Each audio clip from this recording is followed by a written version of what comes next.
শনিবার এই 3 দিন বেশি আবার স্কুল আছে তো। লেখাপড়া করো? জি। কিসে পড়ো, কোন স্কুলে?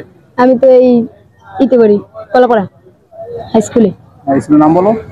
স্কুলের নাম দিয়ে তোমার কলাপাড়া খেপুপাড়া মাধ্যমিক বিদ্যালয়। তো তুমি ডাব কত করে বিক্রি করো? ডাব 70 টাকা আছে, 80 টাকা আছে। ঠিক আছে। তোমার পরিবারে কে আছে? আমার পরিবারে আমার মা আর বাবা আছে। বাবা আছে। ধন্যবাদ।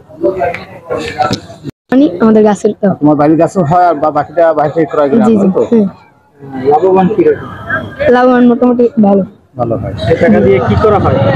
এই তো বই খাতা কিনি, আবার কি করি আসমুরগি কিনি। তোমার বাবা কি করে? আমার বাবা দিনমজুরি কাজ করে। পরিবারে কি কি আছে? মা বাবা ভাই বোন। কয় বোন? আমরা এক বোন।